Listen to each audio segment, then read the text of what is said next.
Welcome to my channel English with Aleena. Today let's look at the line by line explanation of the chapter The Last Lesson from class 12. This is part 1.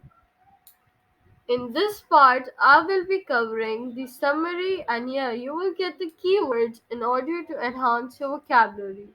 And in part 2 of this video, I will discuss all the question and answers from the textbook. And finally, in the part 3, I will be discussing the extra question and answers of this chapter. If you are watching my video for the first time, please subscribe. In order to get notified whenever I upload a video, you will get a new video on every Tuesday, Thursday, and Saturday. And on YouTube Shorts, you will get idioms and phrases on the rest of the day. Now, without wasting time, let's get into the video.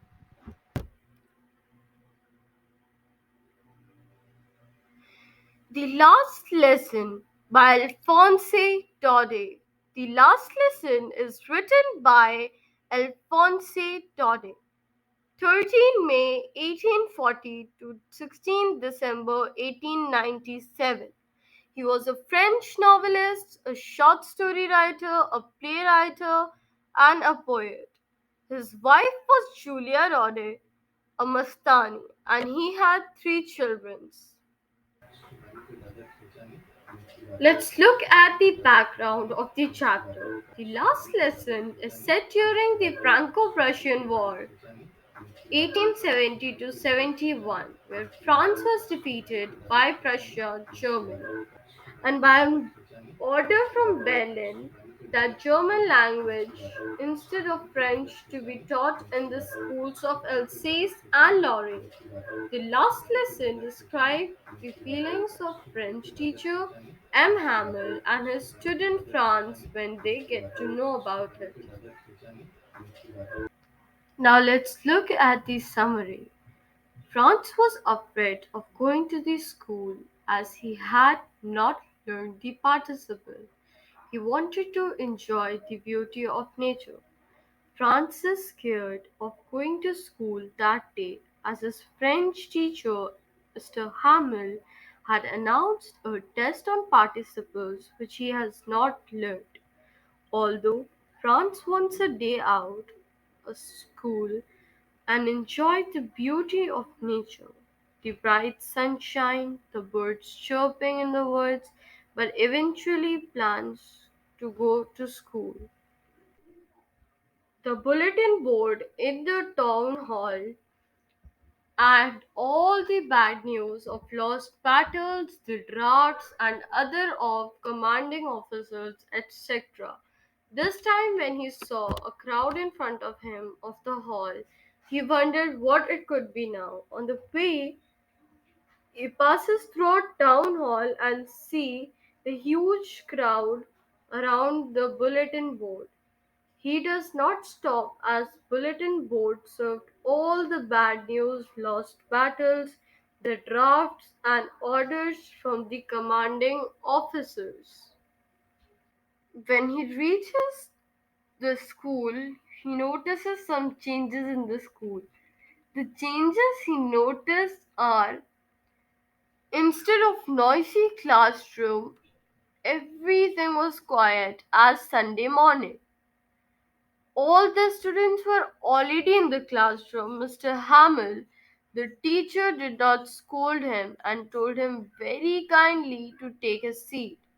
He was dressed in his Sunday best, beautiful green coat, frilled shirt, and black embroidered cap, which he wore on the functions and prize ceremonies only.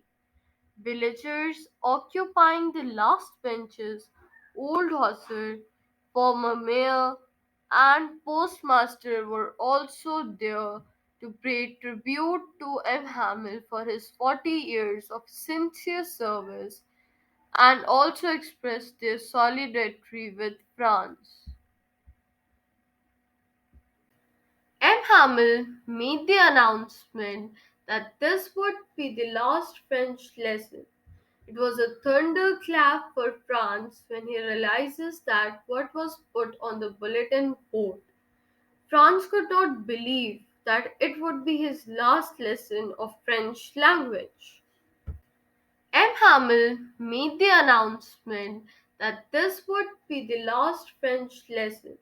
It was a thunderclap for Franz when he realizes that what was put on the bulletin board.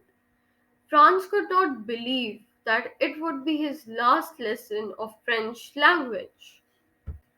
M. Hamel made the announcement. Franz realizes that he is not allowed to learn his own language. He regretted why didn't he had not taken his lessons seriously. He repented that he does not know his own mother tongue and for not taking his lessons seriously. Franz realizes that he is not allowed to learn his own language. He regretted why didn't he had not taken his lessons seriously. He repented that he does not know. Now, he finally realizes that the reason why the teacher was dressed in his Sunday's best and villagers were sitting at the back.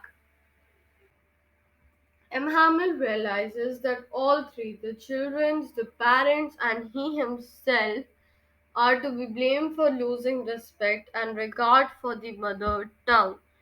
Always keep the mother tongue close to your heart as it is the key to the prison of slavery. After this, the atmosphere in the class was teachers teaching sincerely and patiently, students and others studying with utmost sincerity. Franz thinks sarcastically if the Prussian could force the peasants to coup in German, and Hamel, overcome with the emotions, could not speak and wrote on the blackboard, Vive la France. As the church bell rang, he dismissed the class. Now let's talk about the keywords which you can use in your answers to increase marks because this is present in the marking schemes. First, unison, simultaneous performance of action or utterance of speech. Second, bulletin board, a notice board. Third is thunderclap, means shock. Fourth, blacksmith, a person who makes and repairs things in iron by hand. Fifth is appearance, that means trainee. Sixth, at one stroke, at once, by a single action having immediate effect. Seventh word is rapping, that means striking an object at a rapid pace on surface, like teacher raps the scale on the table. 5. Love France, that means long live France. Ninth word is beetles, that means a large size insects. Tenth and the last word is primer, that means basic reader of any language. So yeah, that's all for today. अगर आपको ये video अच्छी लगी हो तो like share and subscribe and please let me know in the comments अगर आपको इस चैप्टर की एक्सप्लेनेशन हिंदी में चाहिए तो and yes stay tuned for the part 2 and part 3 coming on Thursday and Saturday respectively.